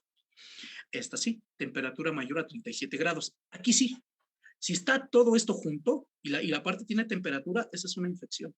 Sería algo muy raro. Sí llega a suceder porque luego esto también es un cuadro de algún tumor, de alguna situación maligna, pero cuando llega con nosotros generalmente es un absceso. Y, o sea, y los datos clínicos lo dicen. Osteomielitis, involucramiento de espacios faciales. Ese paciente que ya se le está haciendo, por ejemplo, la llamada angina de Ludwig o que se le está hinchando el ojo y que tiene peligro de que se le involucre el seno cavernoso, aparte de antimicrobiano, se va al hospital. Por eso hay que estar enterados de esto. Linfoadenopatía, junto con la temperatura, esas son las más destacables, y la infección persistente. O sea, ya fui a tal situación, tal clínica, o estuvo aquí mismo en mi clínica, y de repente no está mejorando, y ahora ya tiene temperatura y tiene aumento rápido. Es el momento de pensar en un antimicrobiano. Contraindicaciones. Esto es la estrategia que queremos diseñar. Esperemos tener éxito. La verdad es que todo sería muy loable para esta situación. Pulpitis irreversible, zona radiolúcida asintomática o hallazgo radiolúcido, como actualmente se le conoce. Esto es inclusive por filosofía. Hay escuelas, y me refiero a esta filosofía, donde apenas toman una imagen radiográfica, ven el hallazgo radiolúcido y lo primero que hacen es recetar un antimicrobiano. Queremos comunicar que esto es incorrecto. El tracto sinuoso, mal llamado fístula, fístula es otra cosa. Por ejemplo, fístula es lo que tienen los pacientes con enfermedad renal que se van a ser sometidos a un tipo de diálisis, eso es una fístula. El tracto sinuoso, inflamación fluctuante, dolor sin síntomas, infección, todo esto no necesita un antimicrobiano. Y entonces queremos comunicar esto, que esto no está bien, porque somos responsables, hasta hace unos años había hecho yo la revisión y éramos responsables del 10% de las resistencias a nivel mundial, como rama, o sea, como odontólogos. Pero actualmente también he estado revisando lo de la profilaxis antimicrobiana y somos responsables del 15% de las prescripciones profilácticas inadecuadas a nivel mundial, los odontólogos. Entonces, esto es momento de poner cartas sobre la mesa y hacer algo. Otra, los antimicrobianos no están indicados en infecciones virales. Luego he visto ahí pacientes que llegan a la revisión con herpes, con alguna situación que claramente es viral, con amoxicilina, con ácido clavulánico. Entonces hay que estar pero bien conscientes de esta parte. ¿Qué hay que hacer? Miren, para empezar, aquí es que esta literatura, espero que la estén tomando foto, estén tomando el apunte, porque aquí dice todo lo que quiero expresarles el día de hoy. Y como vean de dónde viene, de Australia. Los australianos y los japoneses son los mejores en esto. Primero, el periodo corto, de 2 a 5 días para nosotros odontólogos. Inclusive ya entrando en debates con algunos médicos, ya la medicina también se está actualizando en esto y situaciones como por ejemplo peritonitis, apendicitis ya la están tratando con puros antimicrobianos según algunos parámetros y están sacando adelante a los pacientes. Peritonitis, que es ya cuando se revienta el apéndice, están dando 3 días hospitalarios de antimicrobianos, neumonía, etcétera, etcétera. Y nosotros seguimos de 7 a 10 días, es gravísimo. Para odontología, con 2 a 5 días, queda perfectamente como lo dice esta revisión. Y aparte, ¿qué hay que hacer? Lo que les había descrito, pues eliminar la causa, la extracción del diente, hacer la incisión y drenaje, y si pues, la situación es endodóntica, hay que hacerlo también por el sistema de conductos radiculares. Estas dos situaciones son lo mejor que podemos ofrecerle a los pacientes, o sea, eliminar la causa. Entonces, definitivamente esto tiene que cambiar y hay mucha literatura que tenemos que revisar para hacerlo de manera adecuada. Los antimicrobianos no están indicados en dolor, cefaleas, gripa, neuritis posherpética, lo que les decía, luego llegan con úlceras, con herpes zóster, con amoxicilina, con ácido clavulánico. Y luego no somos ni nosotros, es decir, no fue otro odontólogo, fue el médico. Y parálisis de Bell también, parestesia, inclusive esta parálisis de Bell es viral. Entonces le están mandando antimicrobianos. Parestesia es igual, puede tener el antecedente o el componente viral y lo que necesita aquí es complejo B y dexametasona. Y la pulpitis. Entonces, tenemos que, como que lo he dicho un par de veces acá en mi país, en donde he tenido la oportunidad de dictar últimamente, tenemos que rehacernos otra vez para ver qué estamos haciendo, porque no podemos arrastrar mitos como el de la lidocaína desde la Segunda Guerra Mundial y así, este tipo de situaciones. Antimicrobianos, ¿qué es lo que hemos resumido para presentarles esta tarde en cuestión de protocolo? Amoxicilina, 1 gramo de ataque. Nosotros los odontólogos damos de ataque, no damos de carga. La dosis de carga es hospitalaria, es otra cosa. Un medicamento de carga de oncología, etcétera. No, nosotros damos 1 gramo de ataque. En este caso, la primera opción, según historia clínica, es 1 gramo de ataque y luego 500 miligramos cada 8 horas. Y si la situación, la infección, tiene problema periodontal o ya se salió de control, es decir, viene un paciente complicado, agréguenle metronidazol, 500 miligramos cada 8 horas. No dejen que los médicos y demás les digan que el metronidazol es un antiparasitario, que claramente sí es, pero mezclando amoxicilina con metronidazol, hay 17 revisiones, tanto de periodoncia como en endodoncia y de implantología, que muestran los resultados de esta mezcla. Entonces, la única que por lo menos nosotros recomendamos basándonos en la literatura. El paciente no puede tomar. Hemos estado revisando aquí últimamente a la citromicina, la traigo así en la mirilla. Todavía les puedo decir que pueden enviar, si no puede tomar esto, 500 miligramos cada 24 horas por 3 días, o como ya vimos, si va a ser 5 días por la intensidad de la infección, pues prepárense para hacer otra receta. Pero esto es algo de lo que más le gusta a los pacientes. ¿Por qué la traigo bajo la mira, esta citromicina? Ahorita que pasemos al dato de profilaxis antimicrobiana, se está viendo que si lo que queremos es cuidar a los pacientes que tienen problema cardíaco, la citromicina está reportada que provoca problemas cardíacos, o sea, es cardiotóxica. Entonces, ya junto con el doctor Lockhart y otros autores importantes, están viendo que la citromicina pronto va a dejar de ser la elección y su lugar la va a tomar todavía doxiciclina, como vamos a ver en el protocolo de profilaxis. Pero hasta este momento, para una infección así de un paciente que no tiene estos problemas, pueden enviar acitromicina de manera adecuada. Y última opción, que esta como que le molestó mucho a los odontólogos y no entiendo esa parte. Tal vez lo entiendo porque son estos clínicos que piensan que van a enviar clindamicina y todo va a mejorar. pero es que no hay manera, o sea, no hay por qué molestarse si la han retirado. ¿Por qué? Porque la clindamicina está provocando muertes por colitis pseudomembranosa y por colitis ocasionada por algo que se llama clostridioides difficile. Entonces, es nuestra última opción.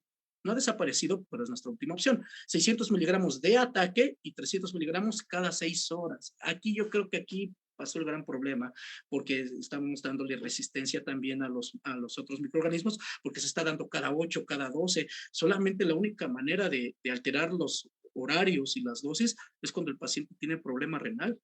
De otra manera, no.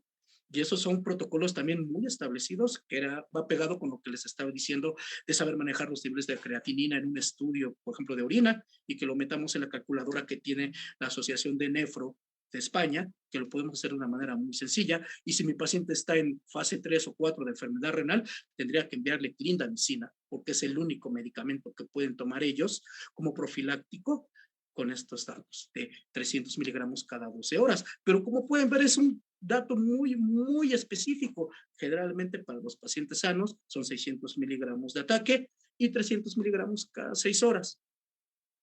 Evitamos amoxicilina con ácido clavulónico, no creo que sea hoy la excepción, pero últimamente donde me he presentado y he dicho esto se me viene el auditorio encima, pero ahorita les voy a fundamentar por qué. Y evitar quinolonas, levofloxacino. Aquí me eché de enemigo a los implantólogos porque tuvieron como de moda, porque es eso, antes de poner su implante, enviar una quinolona que no tiene nada que hacer en odontología. Si quisieran realmente beneficiar su procedimiento, tendría que ser doxiciclina, que es una tetraciclina que está indicada para procedimientos periodontales, pero tampoco tendría una razón efectiva de ser. Pero estos no los recomendamos. Los tratamientos, fíjense, con antibióticos, varían de 3 a 5 días en promedio y un día después que los síntomas del paciente hayan remitido. 3 a 5 días, la gran diferencia de lo que hemos estado contando, regresando al término antibiótico, ¿no? Que ya lo explicamos. Entonces, otra que les quiero hacer, prescribir de rutina, esto es del Reino Unido, de la literatura que les enseñé, clindamicina, cefalosporina, que tampoco tiene nada que hacer en la odontología, a menos que el paciente solamente pueda tomar esto y sería algo muy raro, pero realmente sería muy raro. O amoxicilina con ácido clavulónico no está recomendada para infecciones dentales. Y, o sea, les estoy diciendo de clindamicina. En Europa y en Reino Unido y Australia y Japón, pero no la quieren ni ver porque está provocando este tipo de, es que no es epidemia, pero hay muchos casos de muertes porque el odontólogo mandó una sola dosis de clindamicina o por lo menos si no muertes, pero sí datos de colitis ocasionada por clostridioides difficile y esa es bien complicada. Entonces, esto es lo que nos recomienda. Clindamicina ya dije en qué situaciones podríamos utilizarla, pero no es de rutina. Primera elección, amoxicilina. Definitivamente, aquí está. Esto es parte de ese escrito que les mostré al principio, el cual ustedes pueden acceder de manera libre. Es con periodos cortos, como ustedes pueden ver. Esto es lo que estamos recomendando, en esto estamos trabajando y claramente mezclarlo con metronidazol. Aquí nada más que en Europa, en estos lugares, tiene metronidazol 400. Por estos lados yo creo, bueno, por lo menos en México hay 500. Entonces no está mal ni es un error, pero por lo menos dejarlos en combinación 3 a 5 días. Y van a ver, intenten la mezcla, van a ver. Otra cosa que me ha debatido con algunos oncólogos y médicos es que el metronidazol para que funcione solamente tiene que ser intravenoso. Y eso es falso, pero completamente falso. Tienen la misma biodisponibilidad, tanto oral e intravenosa. Entonces, no hay ningún problema. Por eso les digo, no dejen que era lo que les ponía los mitos al principio, ¿no? O sea, creer que el maxilofacial o el oncólogo que tienen protocolos hospitalarios nos resuelvan algo que tiene que ser ambulatorio en nuestro consultorio. Entonces, todo está, la respuesta está en el conocimiento, el hambre de conocimiento y nuestros procedimientos. Así de simple. Entonces, ¿para qué se utiliza la amoxicilina? Con los protocolos que ya hemos resumido, que el protocolo que les presenté ya es como la revisión de todo esto, pues para infecciones orales agudas, rinosinusitis, para profilaxis, y entonces estar atentos al cuadro clínico de nuestros pacientes. ¿Qué son los detalles? Vean, clostridioides difíciles es algo que va a estar completamente en todas las literaturas que ustedes revisan de antimicrobianos para odontología, que provoca diarrea. Luego llega el paciente y dice, sí, doctor, todo muy bien de la boca, pero traigo una diarrea, tengo que ir al gastro. ¿Y por qué? Y luego cometemos el error de recomendarles omeprazol. Ese es otro error gravísimo. No estamos facultados para eso. El gran problema es este. Miren, está recomendando los prazoles, ¿sí? Y no tienen, o sea, nosotros no tenemos por qué recomendar esto. Este es un medicamento altamente peligroso. Provoca hasta osteoporosis, inclusive tira implantes. Entonces, hay otras alternativas. No, nosotros no estamos facultados para recomendar esto. El paciente se lo toma solo, porque esto lo venden pues libre, ¿no? El omeprazol a largo plazo aumenta la incidencia de fracturas óseas porque le pega directamente a lo que se llama bomba de protones. Las células parietales que están en el estómago, que segregan ácido, se llaman células parietales. Entonces es el mecanismo de acción, eso es su objetivo. Pues resulta que el osteoclasto también es una bomba de protones. Entonces, al meterse, al matar al osteoclasto, al inhibir su trabajo, pues claramente que va a impedir el remodelado y se hace un hueso que no se ha remodelado y se va a fracturar. Entonces, eso es lo que se ha estado viendo. El omeprazol interviene en la cicatrización, el recambio óseo. Aquí hay un campo de estudio para la odontología. Por ejemplo, estas cirugías en endodoncia que de pronto no están cerrando, que le están buscando factores microbianos. No se les ha hecho la historia clínica de si están tomando esto.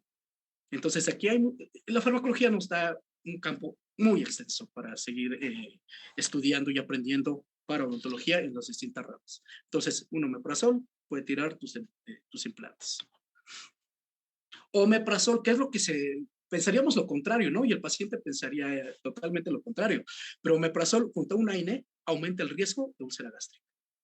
Entonces, no estamos facultados. O sea, si ya lo viene tomando el paciente, por ejemplo, me lo recetó el médico porque tengo hernia y tal, tampoco tenemos la facultad de suspenderlo, pero no lo recomendemos. Y después a los pacientes te estás provocando más daño. Ese es nuestro papel.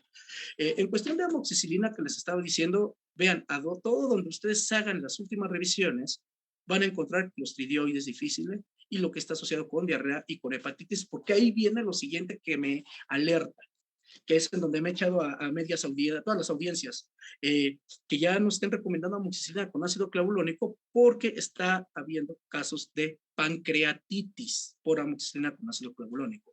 Entonces, miren, este es uno de los grandes problemas. Ya desde 2016 ya se estaba alertando en la Asociación Americana de Endodoncia con una encuesta que se hizo, primero criticando y poniendo pues las cartas del asunto de que por qué están enviando 7 días de rutina, si no es necesario. Eso ya quedó claro.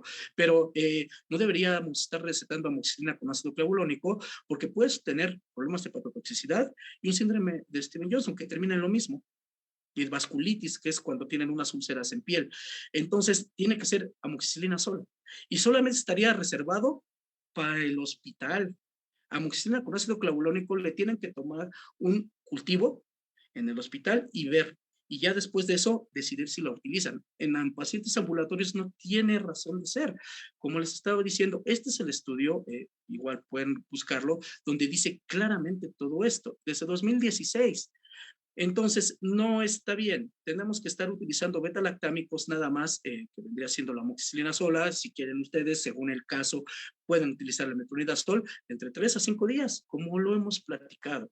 No es necesario utilizar amoxicilina con ácido clavulónico, porque para empezar, si es una señora y está embarazada, aparte le va a provocar un problema de enterocolitis necrotizante hemorrágica, pero no a la mamá, al bebé. Entonces, no es algo que tiene que estar en nuestros protocolos, ¿sí? Esto es de lo último que hemos podido revisar.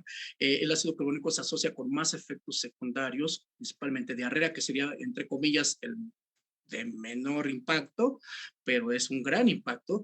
Y esta infección por clostridioides difícil está más asociada con este compuesto de amoxicilina con clavulónico que con amoxicilina sola. Y como ustedes pueden ver acá abajo, solamente son en situaciones muy graves y repito, a nivel hospitalario, cuando ya le hicieron al paciente un cultivo. Los pacientes con enfermedad leve no necesitan esta cobertura. Entonces, no hay por qué estar enviando esto.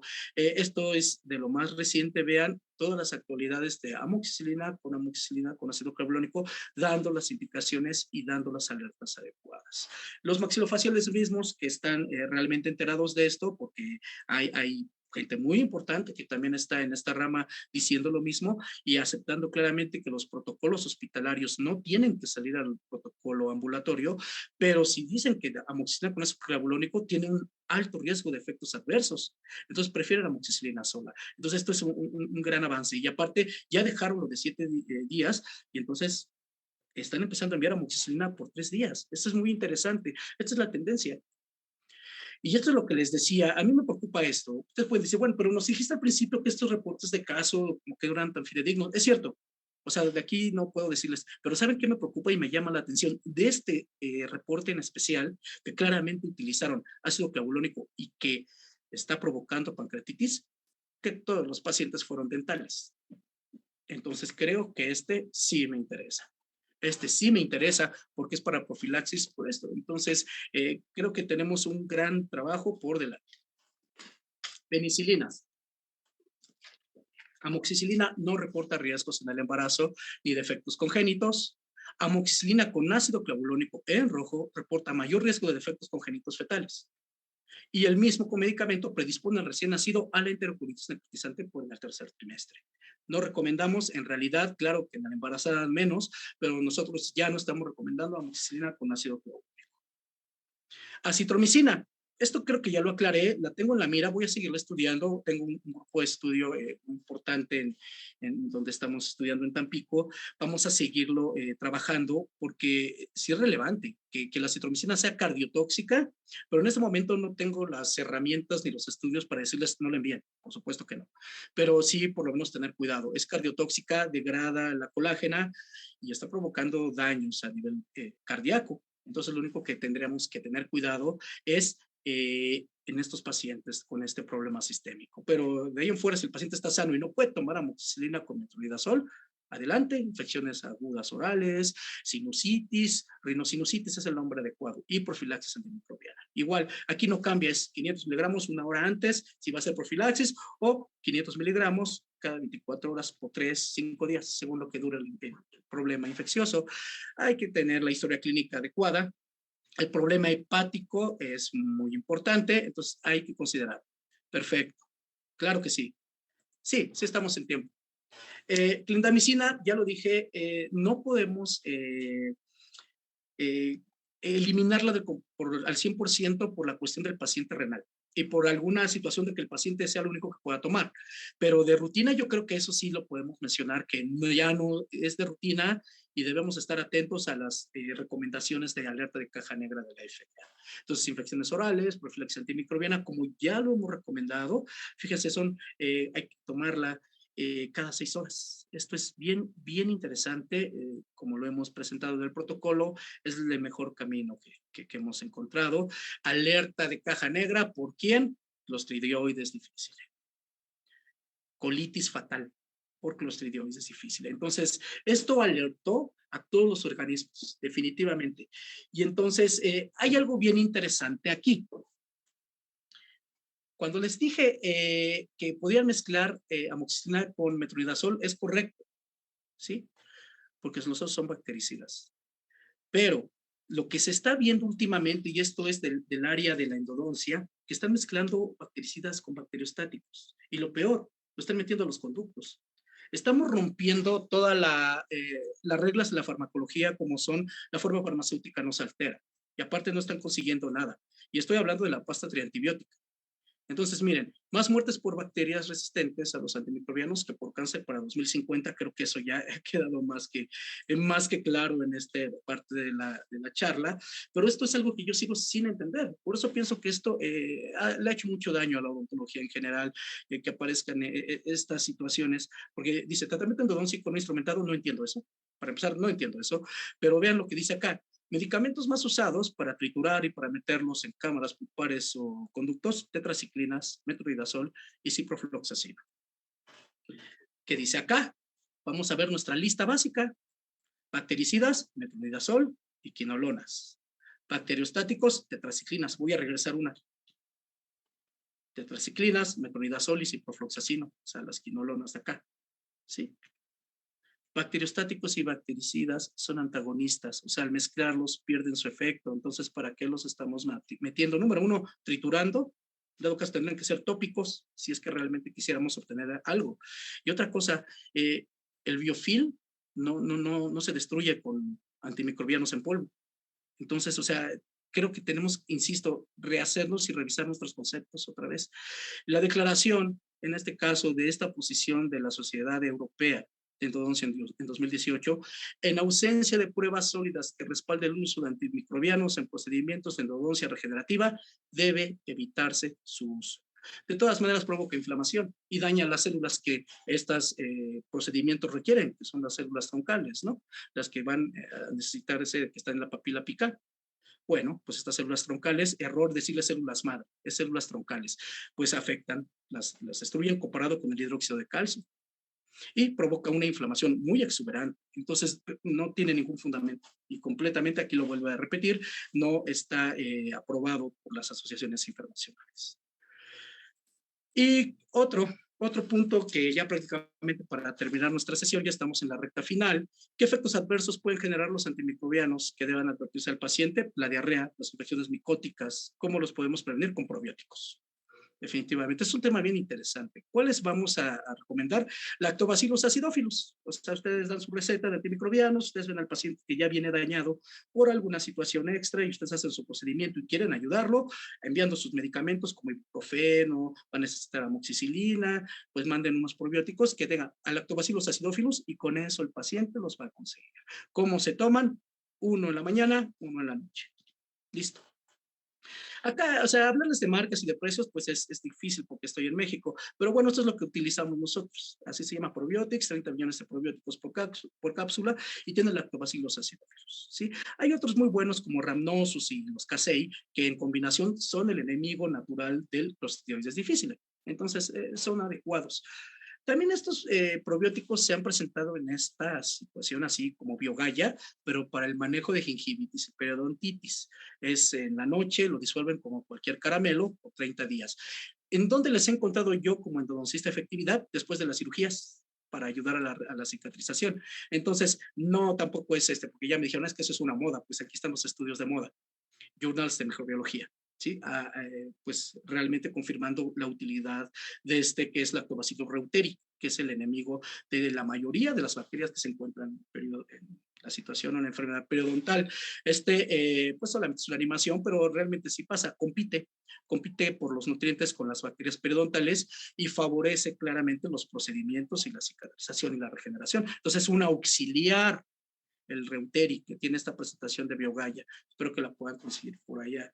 ¿Qué se está utilizando? En realidad están muchos trabajos. Este es de un estudio mexicano que es muy reciente, donde lo que pasa es que nosotros queríamos hacer en UNAM igual este trabajo, pero la pandemia no nos dejó y pues bueno, me da gusto que ellos lo hayan hecho. La monoterapia de probióticos comparada en realidad con no enviarlos para reducir pues el problema periodontal de los pacientes, en este caso con diagnóstico de periodontitis, y los resultados son buenos. Los resultados son muy buenos, como ya lo habíamos pensado.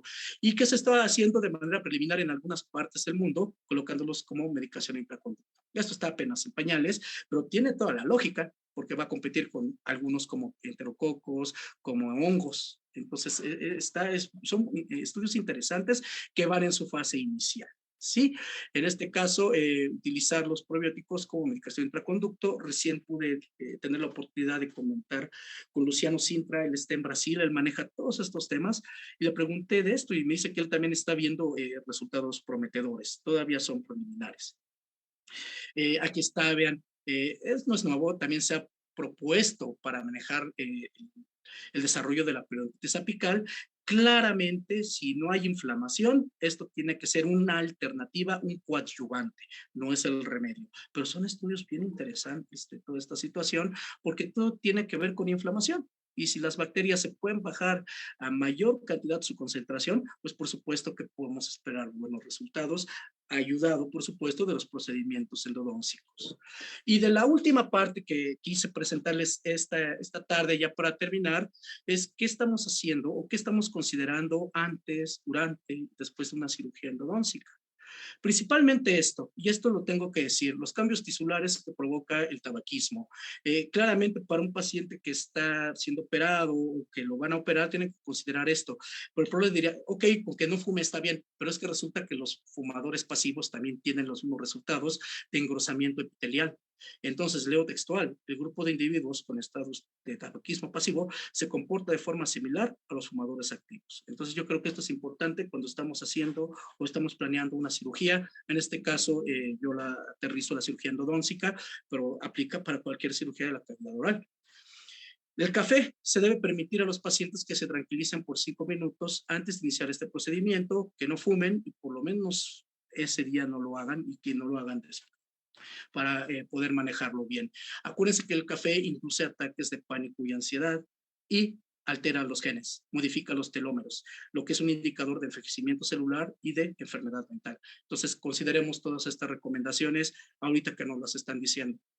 Estas son las recetas que les estaba diciendo al principio que luego me llegan. O sea, ahorita ya ustedes pueden aterrizar, híjole, mezclaron dexametasona con paracetamol y diclofenaco, ¿como para qué?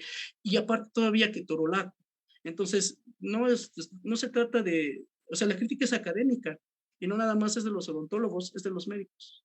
Ajá. Entonces tenemos que estar atentos. Este es el gran problema. Ustedes lo pueden resolver con esta página que les he recomendado de calculadora de enfermedad renal de la Sociedad de Nefro de España. Y meten los datos peso, edad, creatinina en los laboratorios de orina que ustedes pidan. Les va a dar un número y nada más lo buscan aquí. Y si, por ejemplo, aquí está de 2 a 4 enfermedad renal no terminal, y ustedes ya decían, mira, de aquí sí lo puedo atender, por supuesto que lo tengo que atender, lo voy a mandar clindamicina, si está en etapa 3, etapa 4, pero se me va el médico y el internista. Y aparte, pues tengo que, si me voy a manejar medicamentos, no le tengo que enviar AINES. O sea, esta es la importancia de esta clasificación. Y otra cosa, los pacientes hipertensos están tomando propanolol o todo lo que termina en nolol, que son los betabloqueadores, están teniendo hiperplasias. Entonces, no les tomen biopsia porque esto es algo esperable para las glándulas salivales menores. En cuanto al médico, o sea, si ya es algo realmente grave o le preocupa al paciente, menciónenselo, es normal, también puede haber hiperplasia gingival y de otros tejidos. Generalmente cuando se modifica la dosis regresa.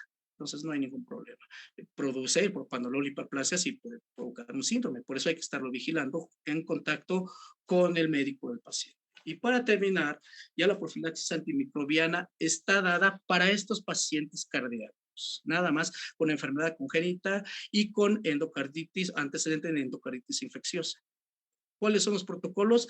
2 gramos de amoxicilina, 600 miligramos de clindamicina. Ahorita vamos a ver que esto ya desapareció. Esta es la europea antes de que apareciera la nueva recomendación.